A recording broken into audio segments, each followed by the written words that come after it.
Assalamualaikum, Kıdışal Kurtuğanlar. Ait bayramlarmen, Kurban Ait bayramlarmen. Bugün Perim şahrında bol 93. tura Kağıt'a rahmat çoğun. Bu ötkürü bir tapına. Aşı benim aga? Aşı benim, defavaslar.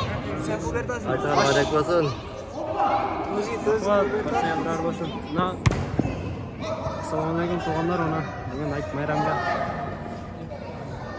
Kıdışal cedeşler bilen top bol tapına. 93. 94. Aşber tapına. 95'te.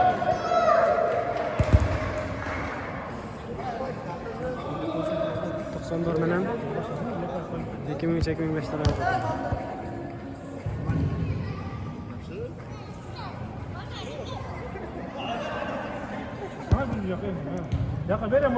Assalamualaikum. Muqan aka qanday?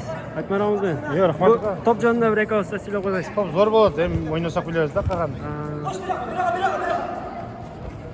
Bu yoqqa chiqsana bittadan kelasiz. Bu Qidishloq jedashlarga sizlar qo'ymaysizmi bular?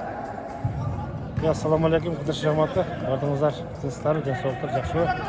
Bugun Qurbon hayit bayramingizlar bilan bordingizlar qutlayman. Tinch bo'g'la daim.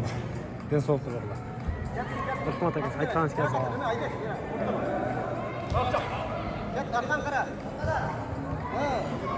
Çık. Top zo'r. Qaytadan bir yoqqa. Qancha qalay?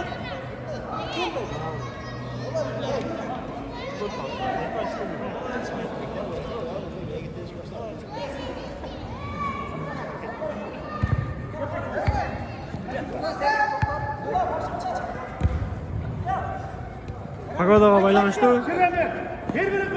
Yigitlar chashmaydi. Kun issiq.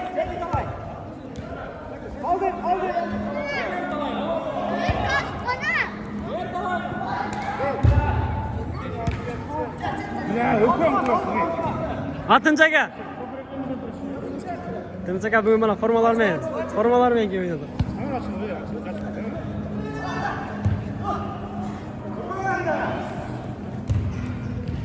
Berem orqaga.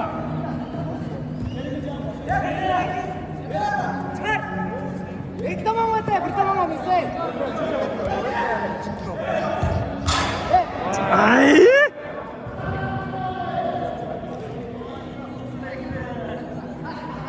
Yoshlarga balash qildi, Aslida aka. Olga yoshlar. Nima deysiz bu? Top o'ynayotganlarga? Yigirik 50% kim bo'lsa bugungi kunjonda sizlar qo'yasiz, bugungi kunjonda. Bugun ham bayram yaxshi o'tdi. Bo'lsa. Vay ey. Aka 99'lar. Qarqamazim bo'ldi. Ha. Shuni jin chiqib ko'ring.